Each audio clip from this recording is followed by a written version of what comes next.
Hey guys, nice to have you with me. I am in Philadelphia right now, walking through parts of the city, about to go do a Philly cheesesteak Segway tour. How crazy is that? Like, just the funniest thing ever.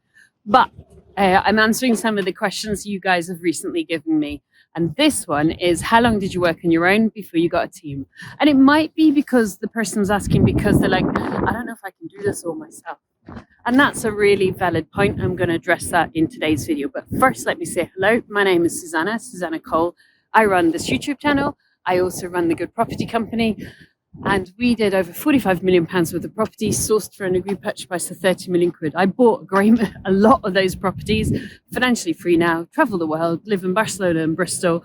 And that's kind of the power of what property can do for you. You know, I was a head of household, 2 small children, and now I got time and money and location choice. I'm kind of living life as I want to live it.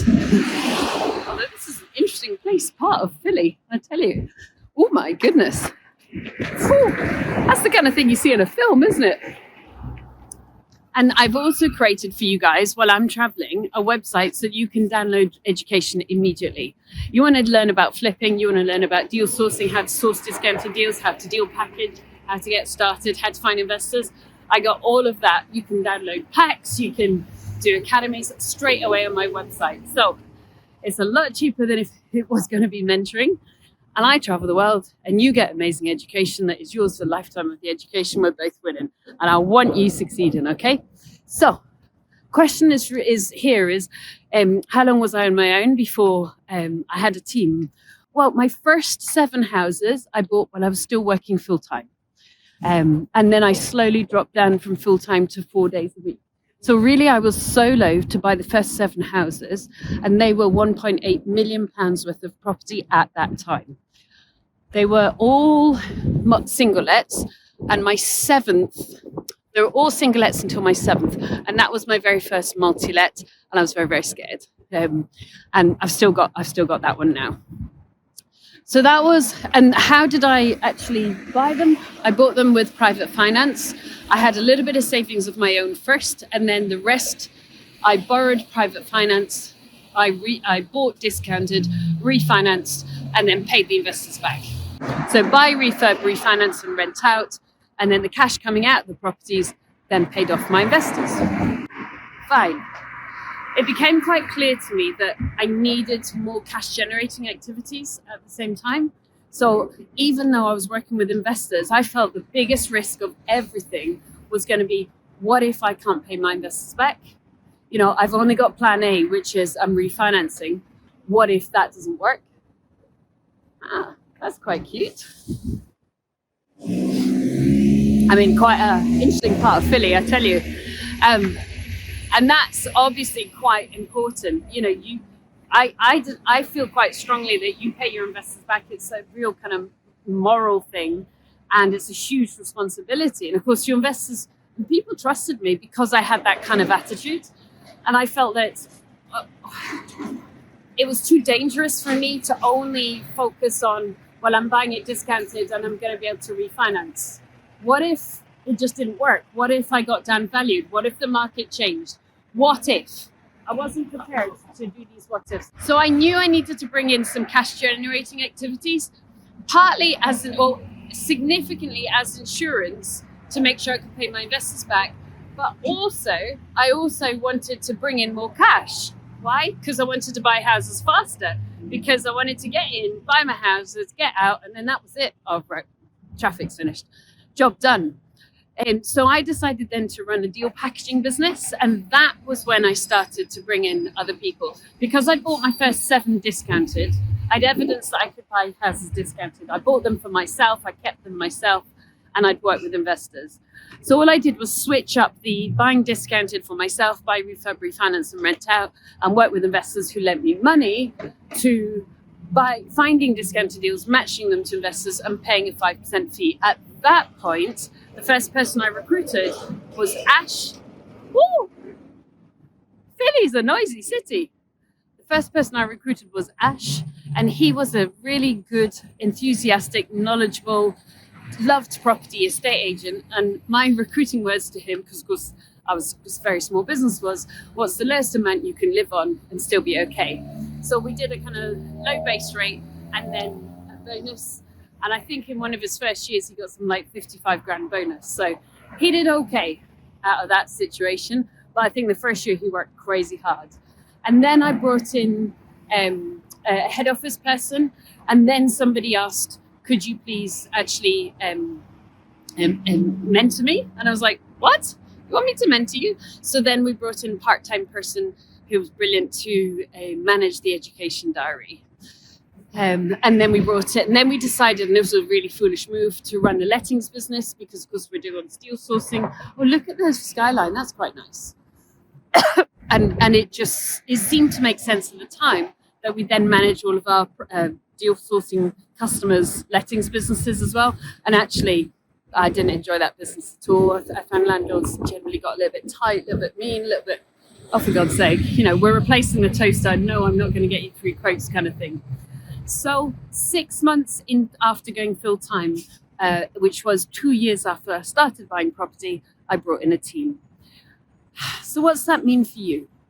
If you're just going to buy property yourself, I don't think you need a team at all. You need automation, you need to outsource, and I'll talk you through that in just a moment. But if you're going to run any kind of a fast deal moving business, like a deal packaging business, to give you an idea, we did 48 deals in our first year. We were averaging between 48 and 53 deals a year. So at that pace, when you're recruiting investors, finding discounted deals, running an education business, you do need a team to back yourself up. But if you're going a much smaller pace, you probably don't. So what would my advice be for you guys? Well, it would be work your way through these 4 steps. Eliminate. What is it that I don't actually need to do?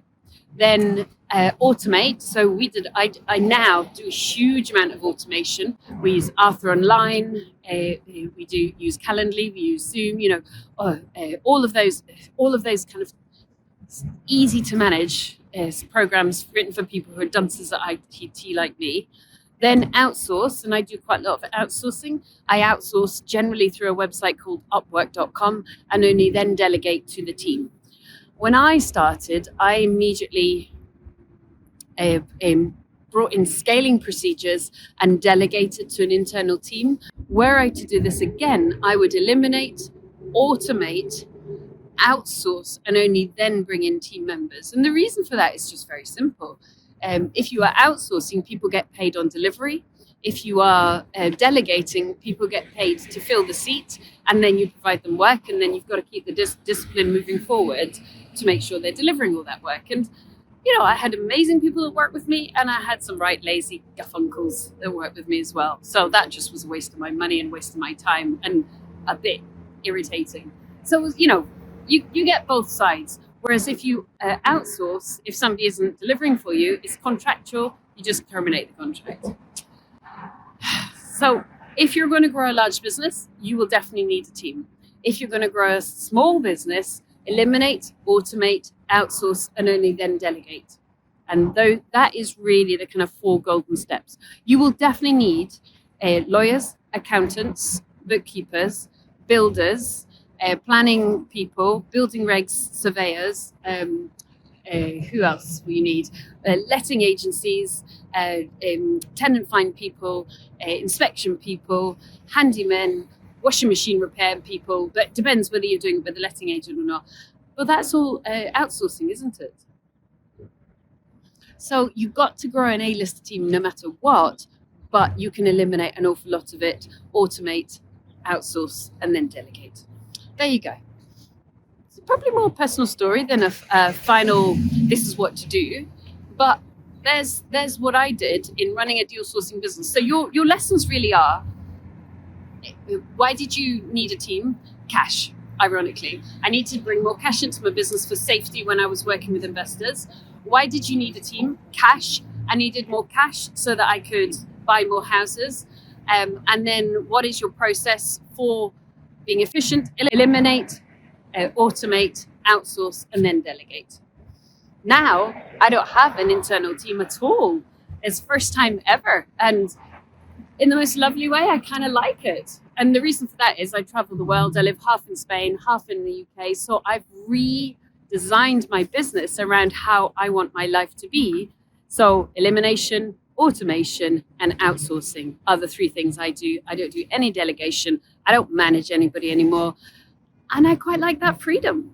So I think you'll go through the growth stage of needing a team, and then eventually you'll be like, well, hang on, I did this for financial freedom, choice, and living life on my terms. I didn't really do it so I could be a middle manager and have to sit down on a performance review and say, great job here, but why didn't you do all these things I asked you to do? You know, so you may kind of grow through and out the other side if you're not an empire builder, if you're more a lifestyle investor like I am and you want life. But working with a team in the middle part is super important. There you go. My thoughts in a noisy Philadelphia street. I'm off to see Liberty Bell and go on my Segway tour. Look after yourself. Bye just now. So if you have really benefited and enjoyed from our content, support our channel, click the like button now. Thanks ever so much.